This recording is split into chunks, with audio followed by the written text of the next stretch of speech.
Cet épisode est un extrait du podcast publié lundi dernier. En 5 minutes, il te permettra de retenir les plus beaux messages de mon invité de la semaine. Un mini-épisode à écouter et à réécouter quand la motivation ou l'espoir te manqueront. J'espère que cet extrait remplacera Instagram pendant ta pause de 10 minutes, se retrouvera dans tes oreilles avant de t'endormir ou à ton réveil pour commencer ta journée dans la joie.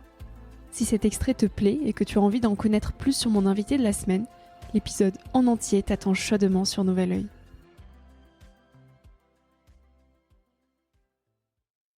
Nous sommes bien guidés de l'intérieur si nous savons écouter. Il y a vraiment un projet pour chacun de nous, une façon de se mettre au monde, de contribuer au monde qui nous est personnelle et vivante, qui peut être extrêmement modeste comme plus éclatante selon les dispositions de chacun. Chacun a trouvé ce qui fait sens pour soi et c'est à ça que j'ai envie de contribuer, aider les gens à se faire confiance qu'ils peuvent trouver une vie choisie plutôt que de rester dans une vie subie. Je pense que très tôt, vers 13-14 ans, le début de l'adolescence, je me suis dit la vie devrait avoir un sens et ce n'est pas suffisant que d'aller à l'école tous les jours, ça m'ennuie, je ne vois pas trop la perspective, il doit y avoir autre chose à vivre. Ce questionnement est venu très tôt pour moi. Et puis, quand je suis devenu avocat, c'était mon premier métier, j'ai plutôt subi une vie qui ne me convenait pas vraiment, mais enfin qui me permettait de m'intégrer à la société, de gagner ma vie, d'assurer ma sécurité matérielle. Mais quand même la question revenait, on n'est pas fait juste pour ça, c'est répétitif, ça m'ennuie, ça n'a pas suffisamment de sens, ça n'aide pas suffisamment le bien commun. Je sens tout un potentiel de sensibilité en moi qui n'est pas du tout utilisé dans ce métier d'avocat. Et donc j'ai petit à petit accepté d'écouter mon ennui comme étant une clé de compréhension. Je m'ennuie, or on n'est pas sur Terre pour s'ennuyer. On est sur Terre pour trouver une joie profonde et contagieuse à transmettre aux gens avec qui l'on vit. Je sais pas que je pourrais m'asseoir avec moi-même pour me transformer, je n'ai pas conscience de ça, j'ai pas grandi dans un univers où on s'interroge sur soi-même. Ben je rentre à la maison et figurez-vous qu'une petite bière ça me détend.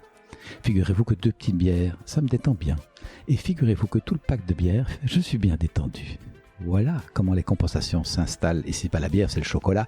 Et si c'est pas le chocolat, c'est les scrolls sur Internet. Compenser le mal-être, on sait faire, mais s'asseoir pour essayer de nourrir son profond bien-être, et je parle pas d'un petit plaisir de surface, une petite jouissance, un profond bien-être stable et transportable qui va se révéler contagieux et avoir un effet d'entraînement sur nos communautés.